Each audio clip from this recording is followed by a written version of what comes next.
Welcome back everyone to another NASCAR Heat 5 setup video. In today's video, we're going to focus on Darlington Raceway. This track in particular, it is vital that you match up the setup to your driving style because driving style means everything here. You can easily gain or lose up to a half second or more per lap just by changing the way you drive. So I'm going to show you a couple of different setups and hopefully one of those will work best with the way you drive Darlington. Before we get into the setup discussion, there's a few other pieces of information that I wanted to pass along. First, be sure to check out the video I did talking about NASCAR Heat 4 setups in NASCAR Heat 5. In the video, I talk about whether or not these Heat 4 setups work in Heat 5 and also my approach to setups in NASCAR Heat 5. Next, let's talk about tire wear settings. I generally work with normal settings, so normal wear and normal tire wear fall off. And the reason I do that is so that we can get a very good baseline, which is the most important thing for me to pass along to you guys. That way, if you're using more aggressive tire wear settings, more wear, less grip as the tires wear, then you'll know that you need to tighten the car up some in order to save the tires, in particular the right rear.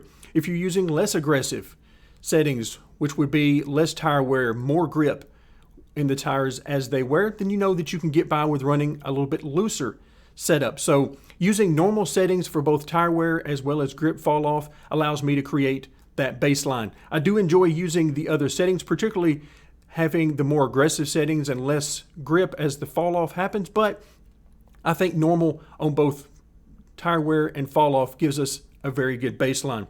Also, the focus of my setups is on stability. I don't focus so much on single lap speed or worry about single lap qualifying type speed. I'm more interested in the race and having a good car from the beginning of the run through the middle of the run and then finishing up the run strong as the fuel wears out. And then finally, when I'm doing setups for both Cup, Xfinity, as well as the trucks, I like to keep these as close to each other as possible so that it gives the same feel across all three series. In general, Xfinity and trucks run a little bit tighter for me using the same setup as I would use in the Cup cars. So in general, I'm going to loosen those up just a little bit in order to get the identical feel that I have with Cup. So with that out of the way, let's move into the setup. A couple of things to talk about before we hop into the setup discussion. First of all, this particular setup is the more stable of the two, I would call it. They both run very similar lap times for me, have very similar tire wear, but this is the more stable feel. It is the tighter overall car, at least for me. Now, it's very important at Darlington that you be very smooth with the inputs. You can lose a lot of tire life and a lot of speed by slinging the car around a lot, being overly aggressive. It is extremely easy to overdrive the car here. And with Darlington, the trouble spot is coming off of turn 2. There are some bumps there that if your car is very loose, then those bumps are only going to make that 10 times worse. If you're very tight coming off that corner, then the bumps are only going to make that worse. So be very particular about how you exit turn number 2. You get that right, you can carry tons of speed. Now, the track in general, you can be very aggressive with turns 1 and 2. You can run it either wide open or very close to wide open, again, just depending on how you approach it, whether or not you're in traffic, and so on. I like to lift just a little bit on the entry of turn 1 just to get the car pointed in the direction I want to. You can run very low on the track down by the dotted line or even below if you choose, or you can run it like they do most of the time in real life, and that's right up by the outside wall. But a lot of throttle, very aggressive through turns 1 and 2. Make sure you get the exit right of turn 2 or you'll find yourself in the outside wall. Turns 3 and 4, different corner. I like to back out of it a little bit early there. Use the brake just a little bit. You don't have to use a ton of brake here. And depending on how early you lift, you may not have to use any at all. But I like to use just a touch of brake on the entry of turn 3. Right before the line, you'll see a line across the track there. I like to get out of the gas before that line, get just a little bit of brake to get the car settled and get the car rotated. Now, this is going to be the slower end of the racetrack, so you'll find yourself slowing down more here than you did in turns 1 and 2. But once you get back to the gas here, you should be able to stay in the gas all the way off the corner and down into the start-finish line. So again, focus on being smooth here and avoid that trouble spot on turn 2, and everything should be good. Again, this first setup I'm showing you is a little bit tighter here. As far as the balance on the tire wear, this is going to wear the right front a little bit more for me. And by a little bit, I mean anywhere from maybe 2 to 3% overall. And that's exactly the way I like to provide a setup for you guys here on the channel, because it gives it a little bit of stability there. And then you guys can loosen it from there and find a little bit more speed. So always remember, when I'm talking about a balanced setup, I'm talking about tire wear. Balanced in tire wear and balanced in speed are two very different things in this game. Loosening the car up will find you a lot more speed, but it's going to wear that right rear out quite a bit more than the right front. So by the end of the fuel run, when your tires are most worn, you could find yourself searching for grip and sliding the back end quite a bit. So that's why I prefer to give you a more stable setup, a more balanced setup with regards to tire wear, to keep that from happening. Have the car handle as close to the same throughout the full run as possible. Moving on now to the setup discussion. Beginning with the shocks. 10s across the board here, which is a very nice middle ground for me for this setup. We're going to see something different in the second setup I'm going to show you guys, but for right now, 10s across the board is very good when combined with the front sway bar maxed out at 2.0. You can go higher, which is what I generally prefer to do at most tracks, but here you have to be careful about the bumps. You go higher on the shock settings up around 12, 15, and so on, then it's going to make the bumps more drastic and the reaction of the car more drastic. So if you want a smoother feel, you're generally going to want lower numbers on the shock settings.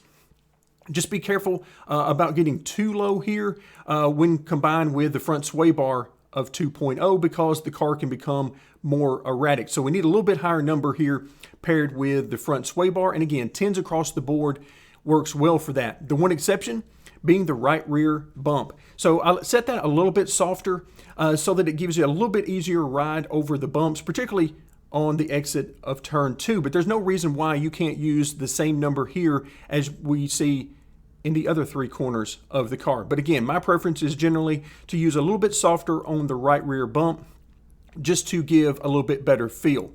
Moving on now to the weight settings. So maximum left side weight, front weight is at 53.0, a little bit higher than I typically use. For those of you who have seen most or all of my other setup videos, you'll know somewhere around 52.0 is where I generally like to land. That is a good balance for me. I'm running a little bit higher here just for the stability. Darlington is a very tough track to drive, particularly when you're in traffic. So I've increased the front weight to give the car a little bit more stability, a little bit tighter feel overall. But if you want to pick up some speed, help the rotation of the car, then drop that front weight to something like 52.5 or even lower, and that's going to help the rotation of the car and gain you some overall speed. Moving on to the wedge, 52.0, which is a very good number here. The wedge I use to control the speed of the rotation. If I need the car to rotate quicker, then I drop the wedge to something like 51.5 or 51.0 and so on. That's going to make the car rotate quicker, particularly on the entry of the corner and through the center of the corner. But here, I'm going for more of a stable feel in the car. So 52.0 or higher is going to give the car more stability, give it a tighter feel. Now the ride heights, I generally don't spend a lot of time worrying about here. I raised them up just a little bit for the exit of turn 2. If you hit it just right, there's a spot there that if you hit it just right, it can bottom out the chassis, which is going to cause the car to become erratic. We don't want that, so I raised it up just a little bit, and that should keep any chance of that happening. Moving on now to the springs. This is where we can do quite a bit of adjustment just by making adjustments here to the springs without touching anything else in the car. And the great example of that is the left front spring. So with the left front spring, I decided on 750, but if you lower this down to 700 or 600 and so on, you're simply going to tighten up the car. It's going to give a little bit tighter feel, particularly on corner entry, and it'll also free up the car some on corner exit. So the lower here will tighten the car overall. Increase the left front spring will give the car a stiffer feel and loosen up the car particularly on corner entry. Right front spring maxed out at 1,200 pounds. This is where I generally prefer to leave it there or very close to that, simply because I like to have that stiffer right front spring, which helps to stabilize the car on corner entry and then through the center. Reducing the right front spring will loosen the car overall, and particularly on corner entry. So that's a great tool to loosen the car on corner entry. Just drop that right front spring, maybe 50 to 100 pounds or so, and see if that doesn't help.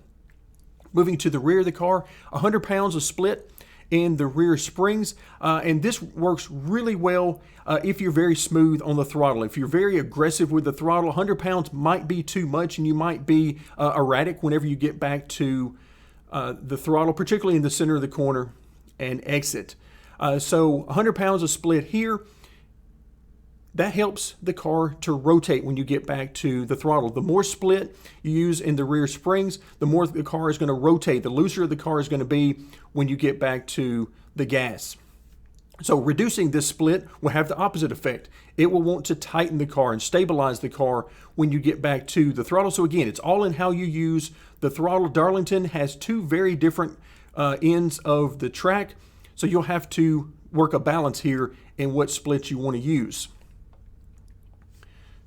Moving on to the tire settings, 19 on the left, 49 1/4 on the right front, 47 1/4 in the right rear. I generally like to run mine a little bit lower, a little bit below optimum inflation, meaning that the middle temperature is going to be in between the inner and outer temperature. I generally go a little bit lower there. It's just a little bit better feel for me, but there's certainly a lot of room for improvement.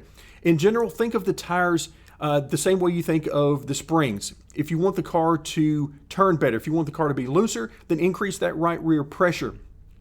If you want the car to be tighter, increase the right front pressure. And of course, vice versa also works there with lowering the right front or the right rear. So a lot of adjustability there in the tire settings, which is very important as you get into the race when you are very limited on the adjustments you can make during pit stop. So again, think of the tires more like springs and use the adjustments that I talk about in the spring settings with those tires during a race.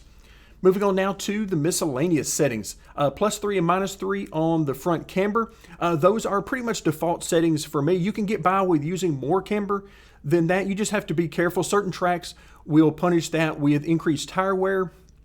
So +3 and -3 overall simply work very well for me. Anything below 4 is generally a good number for me to use. Front sway bar maxed out at 2.0, and we already referenced this a little bit earlier in the shock settings. So you really have to pair up the front sway bar with the shocks. The front sway bar maxed out at 2.0 will make the car tighter. It will give it more stability.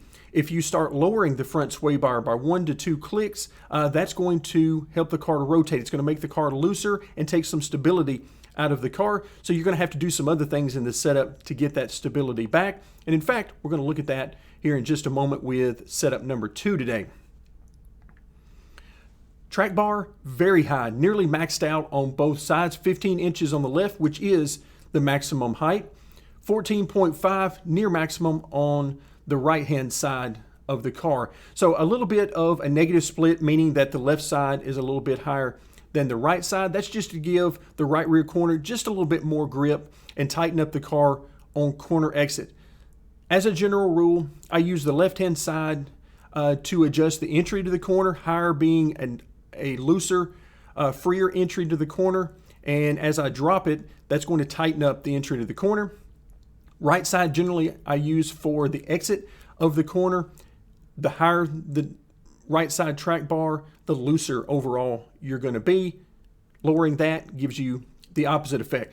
Brake bias is something that's going to be a very individual setting here depending on how you drive the car. If you like to trail brake the car into the corner and use the brakes to rotate the car, then you're going to want to use a lower number on brake bias. Something around 70 or 67, 65, something along those lines. If you prefer more of a braking in a straight line and get your braking done before you actually start turning on corner entry, then maybe a little bit higher number, maybe somewhere around 73, 75, and so on will be helpful.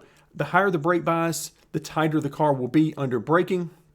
So again, all going to be based on how you drive the car. Grill tape, I didn't go absolute max here, 50%. I think you can get by with maybe a touch higher than that, but anywhere in the 45 to 50% range should have you doing just fine.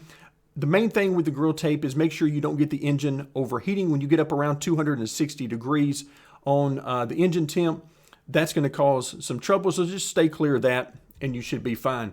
Wheel lock and steering offset at my defaults of 10 degrees and 0.05.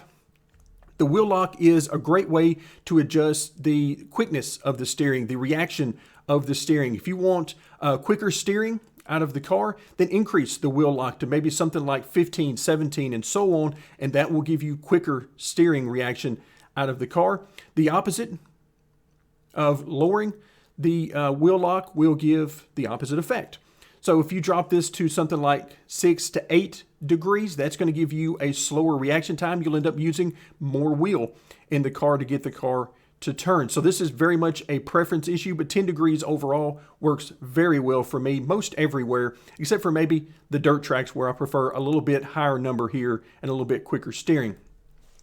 Steering offset at 0.05. This is tied heavily to the camber in the front of the car.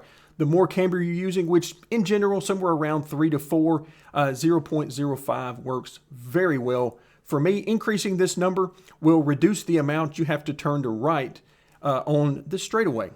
So if you want to have the wheel as close to straight up and down on the straightaway as you can, then simply use more steering offset. Just be careful about going too high with this number, as you can actually have the car pulling to the right on the straightaway, which is definitely not something we want on an oval. Moving on finally to the gear settings, I did make some adjustments here to first, second, and third gear. This is generally where I would like to see them, but very much a preference thing and is not going to make a huge issue overall. It's just something that I have found that over time, I generally prefer something around these numbers. The rear end ratio at 3.6. Now you can certainly go a little bit higher here, something like maybe 370, but you're going to start to get really close to or at the rev limiter. 360 was a pretty good balance. It did not have me on the rev limiter, but I was getting fairly close, so 360 was a good number. However, I will tell you that for a good portion of my testing, I actually used 3.5, and that dropped the RPMs down. That is a very good setting for stability. So in general, when you're looking at the rear end ratio, think of it as another way to adjust the handling of the car. The higher number here, meaning 3.6 or 3.7 and so on, you're going to be turning more RPMs. It's going to make the rear of the car looser when you get back to the throttle. Dropping this number from 3.6 down to 3.55 or even 3.50 is going to drop the RPMs and going to make the car tighter overall when you get back to the throttle. So just another way to adjust the car. One more thing to point out here on the first setup before we move on to setup number 2. This is the setup that I really worked with in Xfinity and Trucks, and it worked exactly the way I wanted it to. Very similar to feel to what I get in the Cup cars, just a little bit tighter in general. Both of those series in Xfinity and Trucks generally run a little bit tighter than the Cup cars, so I know going in I'm going to usually have to make a couple of adjustments to free up the car. But other than that, the setup worked very well in all 3 series. Now, let's move on to setup number 2.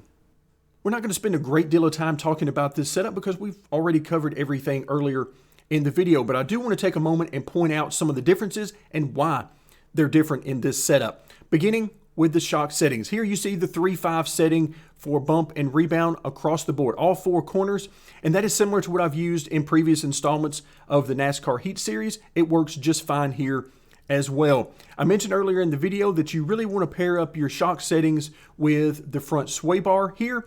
1.315 on the front sway bar, quite a bit lower than what we saw on the first setup. That's going to allow the car to roll more overall. More weight transfer is going to happen with this setting. So another thing it does is it allows me to use lower settings overall in the shocks. Now I can tell you with these shock settings and this front sway bar setting, I barely feel the bumps at all. So if you're struggling with the first setup over the bumps, then maybe try this one out and see if this helps you a good bit more in that area.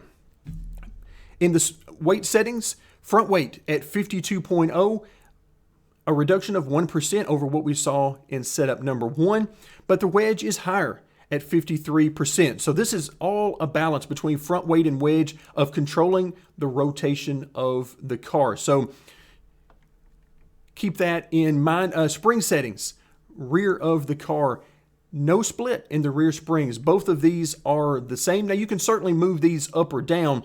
If you want more rotation out of the car, then increase both of these rear springs to something like maybe 550 or even higher at the maximum of 600. That will make the car rotate even more, free the car up. However, 500 across the board really worked well for me. The final thing I'll point out is the track bar. You notice that the track bar is a couple of inches lower on both the left and the right hand side. We don't need as high of a setting in the track bar because that front sway bar is helping the car to rotate, so we can use the the track bar to tighten the car up just a little bit. Overall, this setup gives me a very similar feel to setup number 1 in today's video, but just some slight differences that will maybe make the difference in helping you to figure out which setup really works best for your driving style. Thank you so much for joining me today, and stay tuned for more NASCAR Heat 5.